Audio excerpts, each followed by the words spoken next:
Hello, everyone. Welcome to this week's episode of the Author Collaborative. I'm really excited for today's episode for because today's guest is really special. He is somebody with whom I have shared the recent award that I have won, which is the Author of the Year title. Hi, Neelshri. So, Neelshri, I must say thank you to you because you made today's collaboration possible. Uh, my guest today is author Vikas, and he and I both won an award, Author of the Year, at this annual awards organized by Authoropod, and we both won the title of Author of the Year. Him for his book Letters from My Mother, and we are going to talk about that book with him today. Hello, unknown tweed. Thank you for joining. Hello, Afsana. Let me add today's guest and we can start the episode.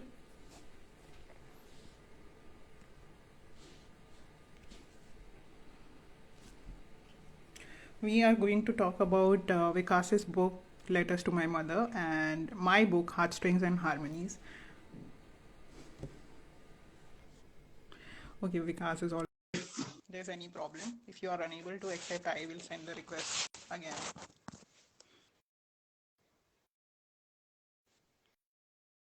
Yes, of course, you can ask any question, unknown tweet. Please also let me know your name so that I can stop calling you unknown tweet. Hi, Seema. Thank you for joining. I'm waiting for Vikas to join the live so we can start today's episode.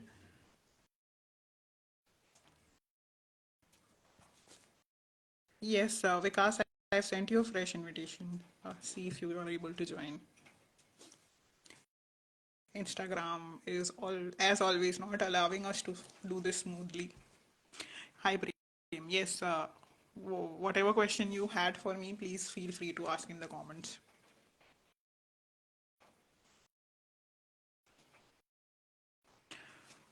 Okay, Vikas is unable to join. Vikas, I am sending you a request one more time.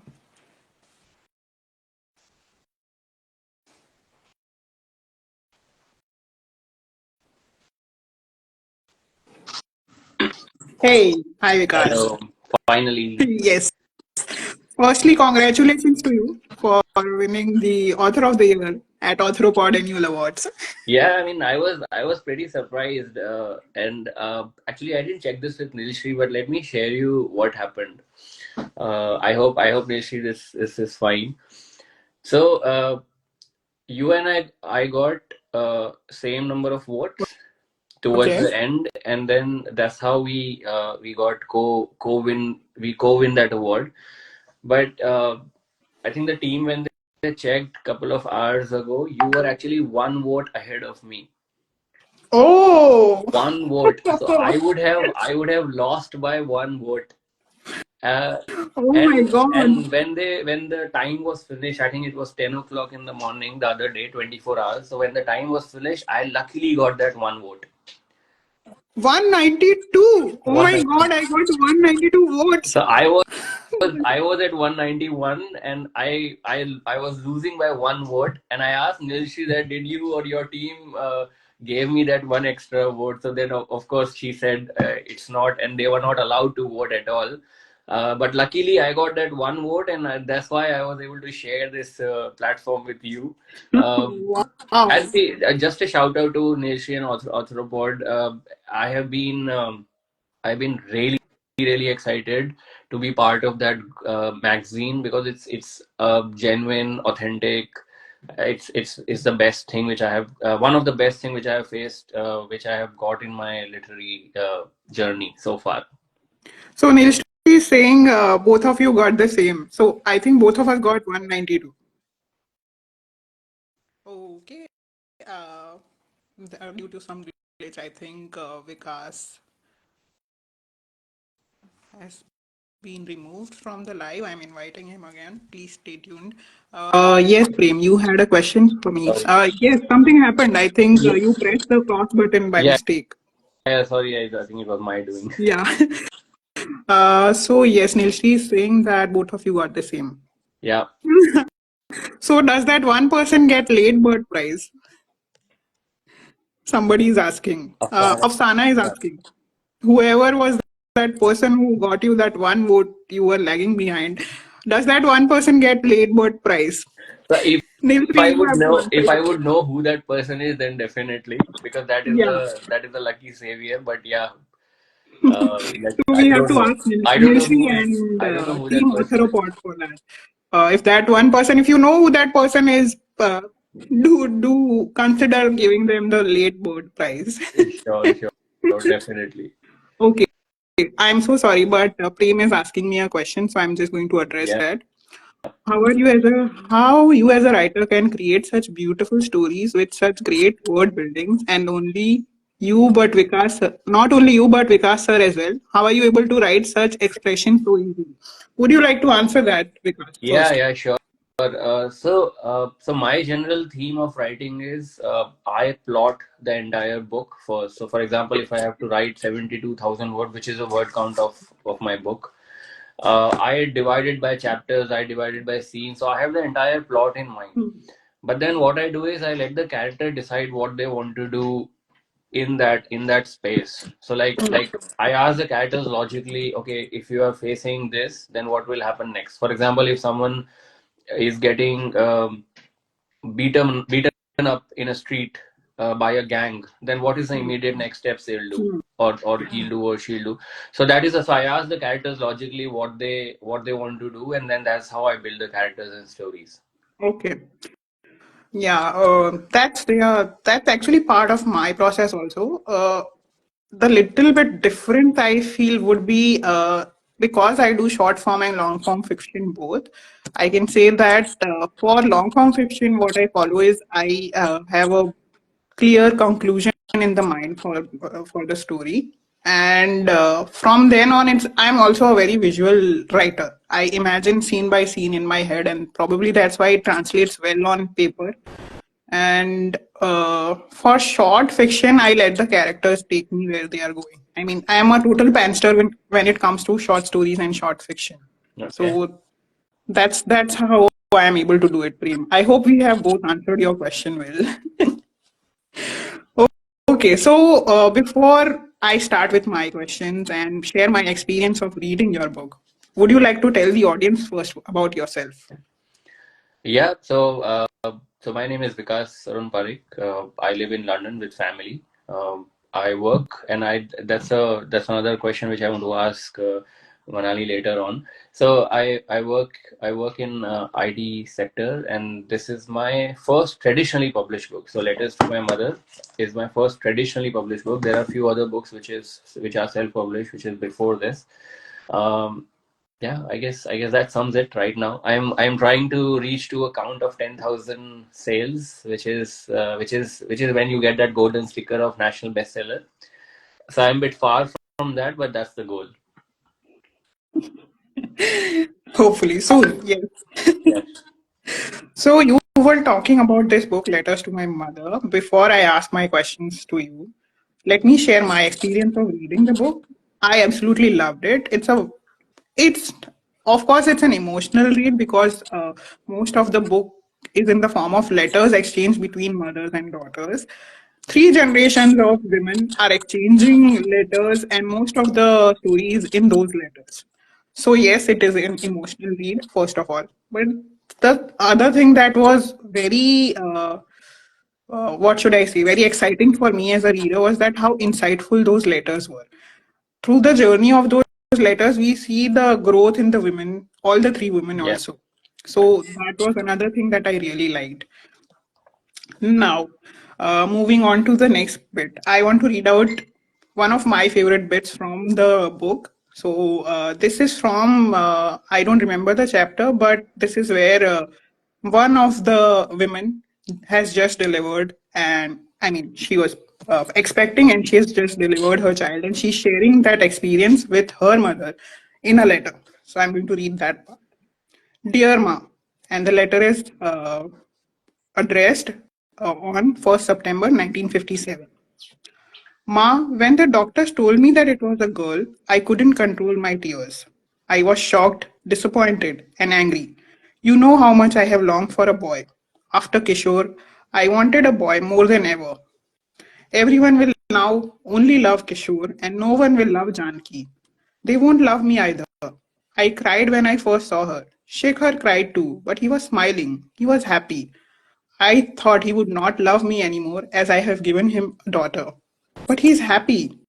Every week he invites people to show the baby off. Ma, she's beautiful, but not what I wanted.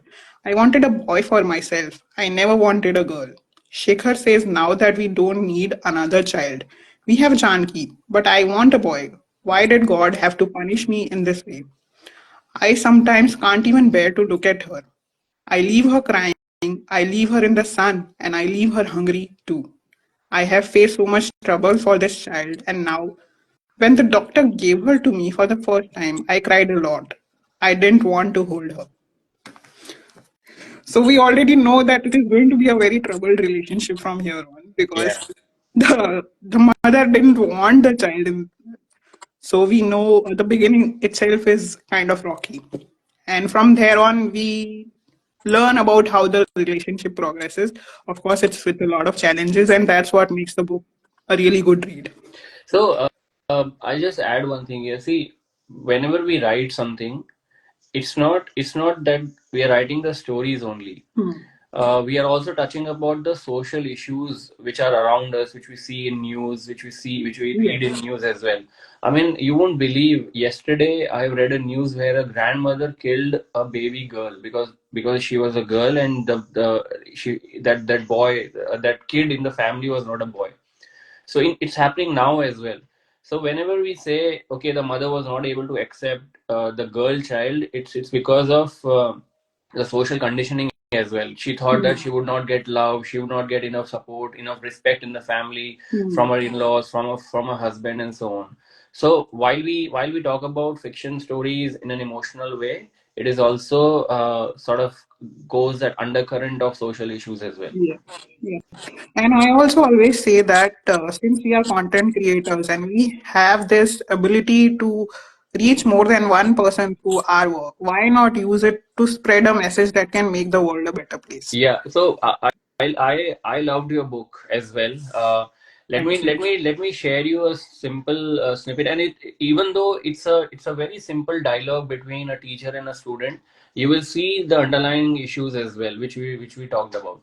So let me read that for you. I've just put it here. So, ma'am, are you going to get married and leave us too? So, this is a student talking. So, Neeta was surprised. So, Neeta is the teacher. So, Neeta was surprised at such a question from Paridhi. Paridhi is the student. One of her class five students. She smiled and instead of answering, inquired. So, the teacher is asking, what happened, Pari? Why such a question?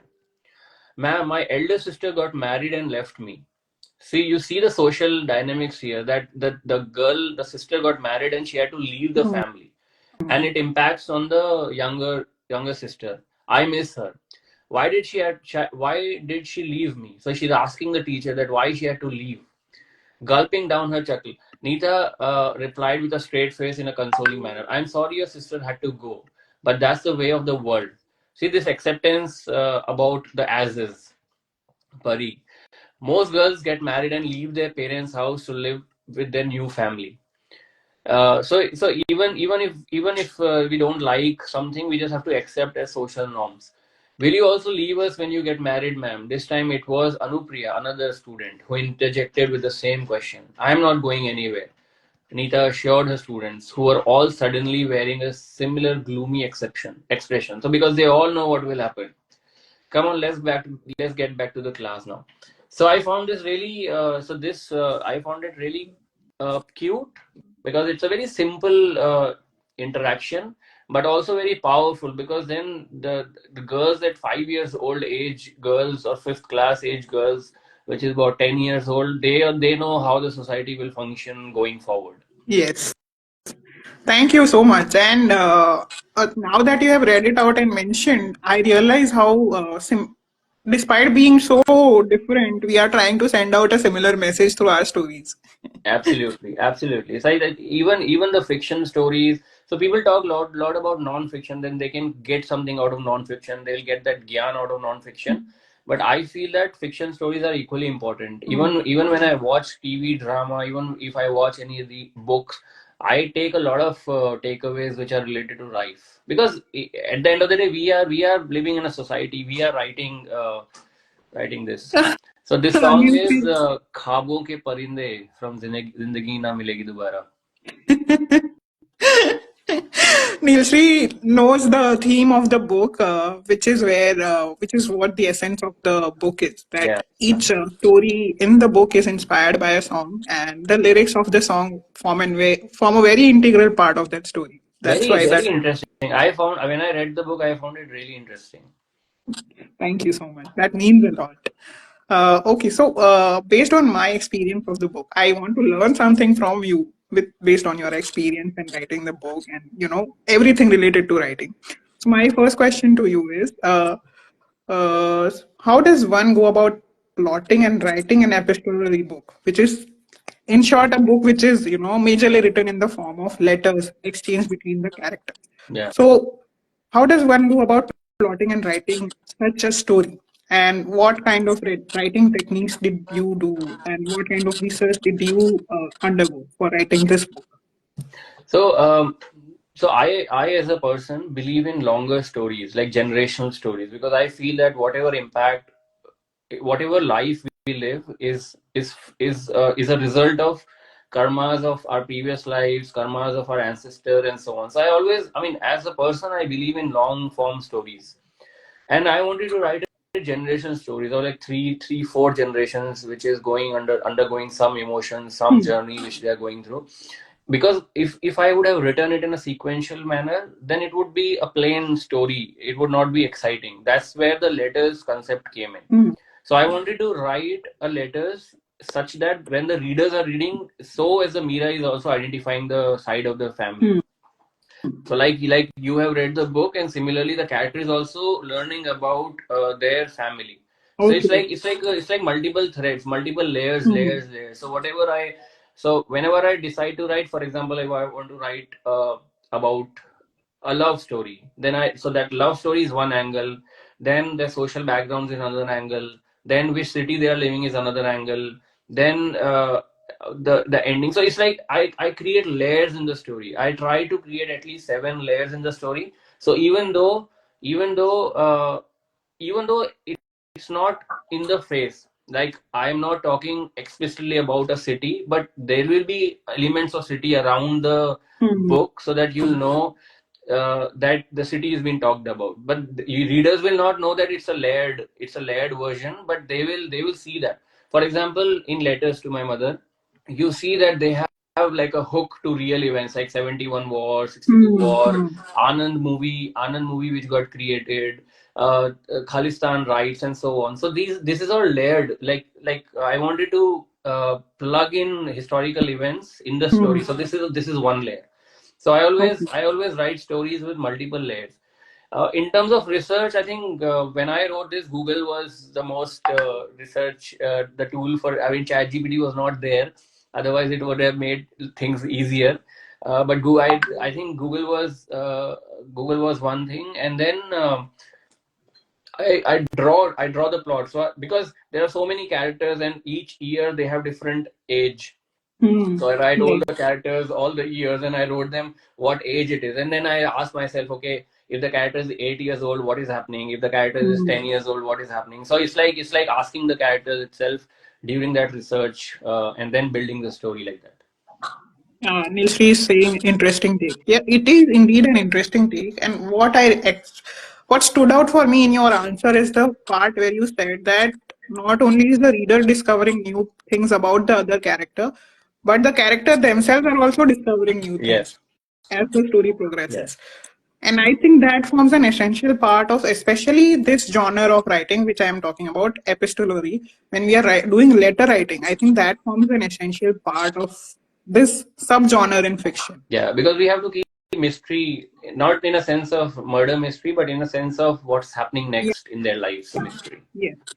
Like what is happening between the two letters, and especially what is happening during that particular letter also. Yes, yes. You know, I wanted to ask you a question because I was reading through. So we were unknown to each other before Nilshri interjected, and then we had this award. So I always Yes. wanted to, and when I read your bio, it actually fascinated me that you're a full-time blogger, writer. I think that is really inspiring because Thank you. I really want to be there. I mean, I can't sustain myself, my family, my expenses on this. So how are you doing that? So, okay, I would be lying if I say that this position that I hold doesn't come from a bit of privilege. I do have that kind of, cushion in my life where, if a month is not that good financially, I have somebody I can rely on who can take care of the expenses. So, let me be honest about that first. Yeah, Secondly, I think it comes from the fact that I am very open to opportunities, new opportunities. I don't say no to anything that comes in my lap and which is, you know, uh, something that falls in my purview of my professional work as a writer. So I say yes to all the opportunities that drop in my lap as a content creator and as a writer, which helps, ch- uh, initially I used to say yes to those just because it brought in the money, and then as you start growing in that field, uh, you get the next project, you start having a certain portfolio, you start building a portfolio, and then you have that certain dignity in you and the position that you hold where you are able to say no to certain projects. So that takes time. Initially you have to be open to all projects, and then you start developing a kind of portfolio where you can be selective about the projects, but then yes, you have to be open to those opportunities. got it. After that, it's just from one the next comes, and how you are able to handle that particular work and how you are able to develop a relationship with that particular client and whether they recommend your work to somebody else. Okay. Okay. So so far I have not ventured into this area of where I do writing for freelancing content writing stuff, but it sounds really interesting. It sounds really interesting and inspiring as well. Yeah, so the biggest takeaway I would say for here is that be open to opportunities that land in your lap. As a writer, as a content creator, whatever comes your way, see whether you are able to take it and be open to opportunities. Later on, of course, you can be selective, but initially, when you're building your portfolio, say yes to opportunities. Got it. Okay, so that brings me to my second question for you, which is that what I found most fascinating about your book is that you have written about three women, and you being a male author, I was very fascinated to read through the book, and I didn't find even one flaw in the way that you have portrayed the three women, and I wanted to understand how did you go about that. I mean, not just as a male author, but also as somebody who has not focused on any male character in the story. How was that process also? Research wise, also, and how did you go about accepting that, okay, this is going to be only a women oriented story? So there are multiple answers. I guess first and easiest answer which I gave to this question in past is women have more width, like they have more bandwidth in terms of emotions. They can express more easily. So I can play around emotions more easily. Whereas men, they don't have those emotions, or they suppress those emotions, or they don't express those emotions. For us, if we get a cricket bat and a beer bottle, that'll be enough. But for women, it's like a bandwagon of emotions. But I guess jokes apart, one thing is I've been brought up by my mother. I have lived around my aunt, I've lived around my grandmother, my cousins, sisters, and all. So I have lived around a lot of women, so I can understand from their perspective as well. And now I'm married as well, so my wife, my daughter.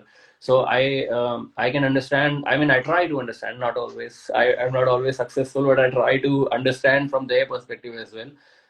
So it's very easier for me to gauge what they are Hmm. thinking, what they would think or do. And as I said earlier, irrespective of the gender of the character, if you ask the character Hmm. what is the logical next step you're going to do, it doesn't matter if it is a male or a female, they will Yes. do what is supposed to be done.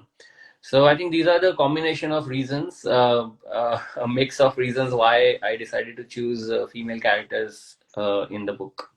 Even in my first book as well, which is written about atrocities women face in rural India, Voices of Silent Creek, that is also on women.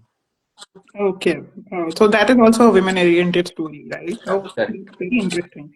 Uh, but in terms of how to get the emotion right, how do you do that? I also believe that it doesn't matter what the gender of the character is. If you focus on the emotion, you will always get it right.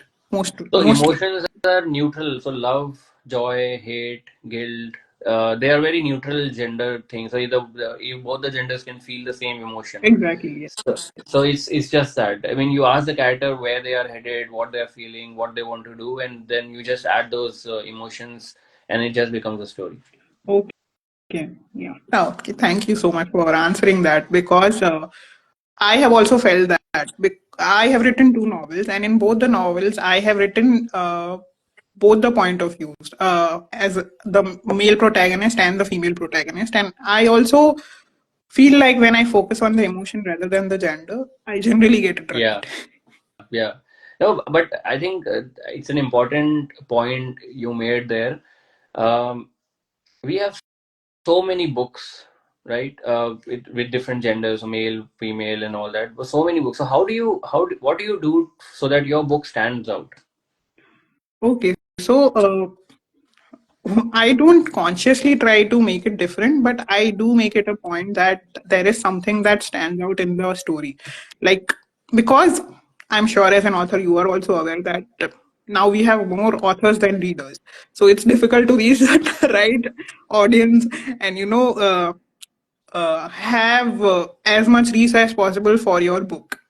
So what I try to do is that yes, focus on what is working right now, what is trending right now, but also try to make that hatke factor in your book, whatever it is. So, for instance, in Heartstrings and Harmonies, the hatke factor is the songs. The combination of songs and stories is something which is very different. It has rarely been done before. That's my hatke factor. For my poetry books, the hatke factor is that I make them theme based. For instance, my latest poetry book before this, Knight in Shining Armor, the theme was that I had written poetry based only on nighttime. So that makes it a very Niche. specific specific subgenre. Hmm. So that's how I'm able to find my audience, and hopefully I'm able to reach a wider audience over time. Yeah. No, no. I'm sure. You won the Arthropod award. No, that's enough now. You have reached. Thank you. You have arrived. Thank you so much. Oh, Nilshri is appreciating your question. Nice question. Yeah. Thank you very much. Okay, so that brings us. You have already read out from my book now. Would you Yeah. like to share the? You have also shared the experience, so let's skip that. You have also shared the experience of reading the book, and I'm so happy to hear that you enjoyed reading the book. Uh, I've still not finished it. So hopefully, I'll have more words and I can reach out to you and share them with you one to one after the session. I'm really looking forward to that, and hopefully you'll enjoy reading the stories later on. Also, what apart from what you have Yeah. read. Yes. Yes. Definitely. Okay, so that brings me to the favorite part of this episode, which is the rapid fire round. How we'll do this, Vikas, is that I will ask one question and then you ask back and forth. Okay. Okay. Yeah. So my first question to you, specifically because you have written the genre, an epistolary book that you would recommend, and any book that inspired this particular story. So no, so I would not say any book inspired the story, but I really like. So I read Dracula, which is another an epistolary format, diaries written from diaries, but that's one format which I can recommend if anyone Okay. wants to read. Okay. So my Interesting. question is pen and paper or laptop? Oh my God. God. Thank you for asking that question because I have been saying that I am a digital slave. I claim that and I embrace that title of a digital slave. I am a total laptop, iPad, phone Same, person. I don't same. use pen and paper. Especially one major reason is that my handwriting is very illegible, and if I have to go back to it someday in the future, if I have written something on pen and paper, and if sometime in the future I have to refer to my own notes and writing, I would be like, कि क्या लिखा है मैंने? So, Same with me. so yes, I take down notes on my laptop, on my phone, on my pad, whatever is available to me, but never on pen and paper. Generally not. My pen and paper is limited to journal writing or making to-do lists. Okay. Okay, my next question to you is your least favorite character from your book, Letters to My Mother, and why? Um, my least favorite character probably is Shekhar, because Shakuntala's husband, the grandmother's husband. I think he, as a head of family, should have done more uh, Hmm. to manage the situations around Janki and so on. I think that he could have done more in the story. Hmm. But if he did more in the story, then the story would not be the same. So we have to have that guy failing in his duties. Yes, exactly. So my question is plot twist or cliffhangers? Plot twist, always. Because I don't know if you have noticed in my stories that you have read so far, but Yeah. generally towards the end, my stories tend to have a very unpredictable twist. Yeah. Okay. All right. So my next question to you is a scene that you found the most challenging to write from Letters to My Mother. I think the ending, because I left a cliffhanger, and actually I've got a lot of complaints that that doesn't go with the theme. So deciding to leave that ending as a cliffhanger was probably the most difficult part. Okay. And I have grown as a writer based on feedback and experience, and also I could have handled it a little better. Hmm. But I think that was the difficult decision to make, whether I should leave it like plain or should I leave it as a cliffhanger. Okay. Now that you're mentioning it, I also want to give out this piece of news to everyone who's listening to us. We are expecting the second book, right? In December 2024. We are, yes, yes, we are expecting the second book. I'm also expecting a second book. Okay, my question is traditional publishing or self-publishing? So this is the route that I've very grown very accustomed to. I self-publish on KDP first, and based on how it performs, I reach out to publishers. And fortunately, so far, the books have done well to get accepted in traditional publishing later on. Oh wow, that's really good. Okay, But I would definitely recommend indie publishing for new authors because traditional publishing takes time, and if you don't have that kind of patience, it's always if you feel your product is ready and good, I would recommend indie and self publishing. okay, okay. That's a very important insight. Yes. So my next question to you, just a minute. If you could go back and change something about your writing journey so far, what would it be and why? I would change so many things. So many things. There's a long list of things I want to change. So uh, first is I self-published in 2015, but then I gave up when I hit the hurdle of marketing because it was completely new, and I thought that because I have written the book, everyone will read the book, right? So that was completely smashed as soon as the book was released. So I think one thing which I would change is to do a lot more in 2015, which I actually did in 2023. So if Nice. I basically I've lost 8 years. I did publish 4 books during that period. I wrote a couple of other books and I had all those ideas, but because of marketing hurdle, I completely stopped.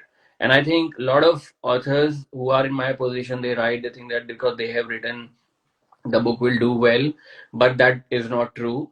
And if I would have known this, I would have sort of persuaded, like tried from the day one.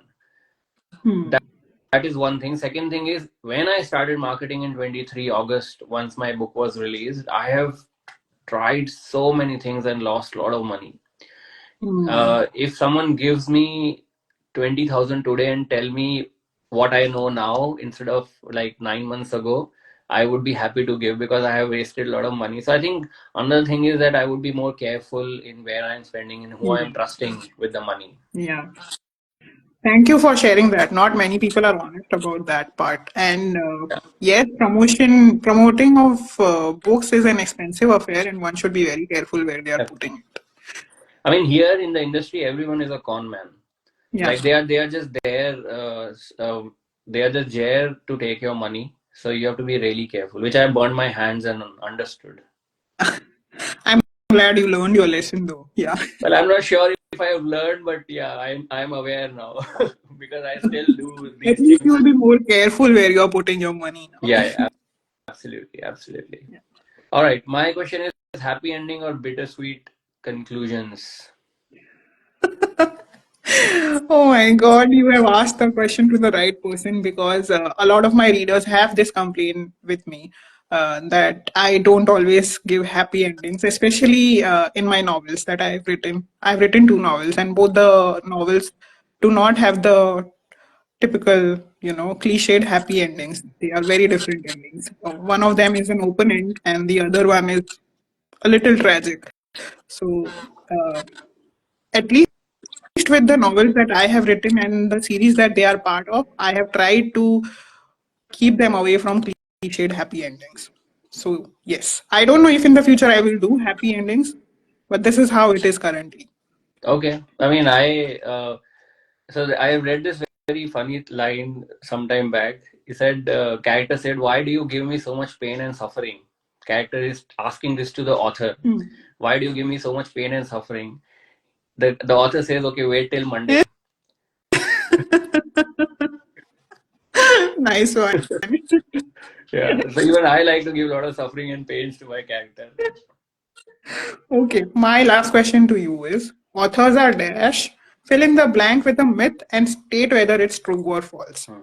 Authors are dash, you have to Authors are fill in marketing the blank. manager.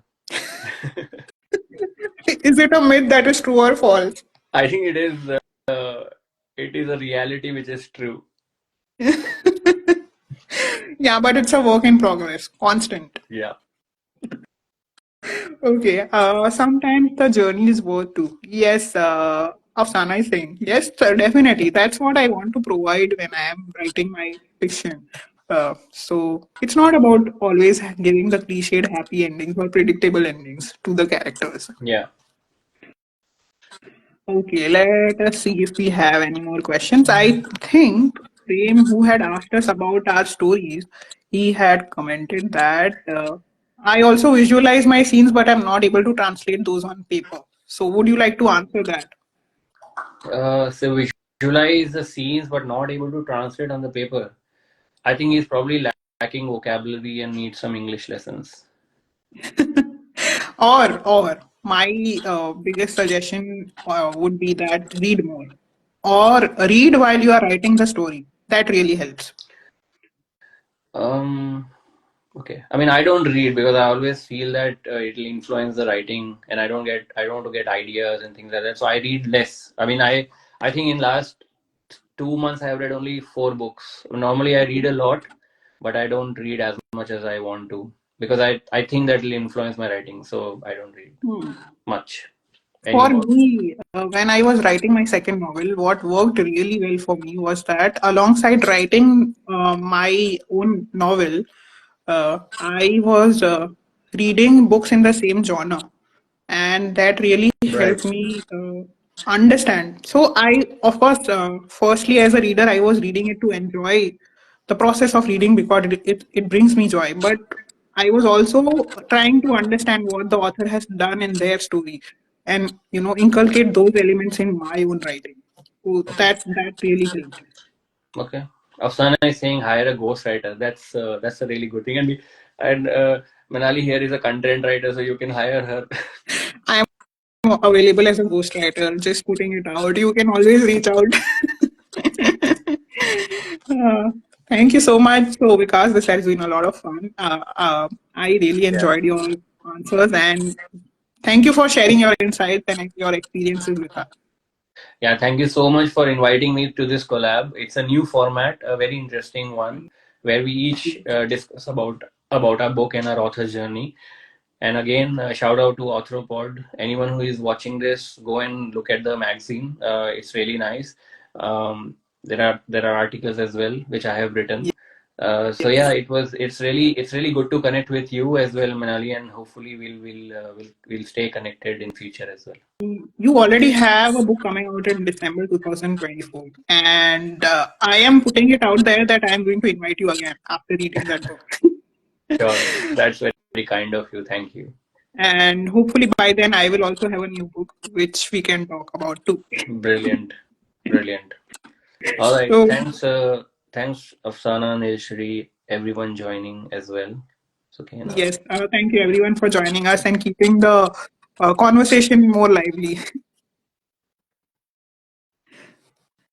So thank you, Vikas, once again, and we'll see you soon, and we'll stay connected. Thank you. Bye, everyone. Bye. Have a great weekend. Bye. Bye. Thank you.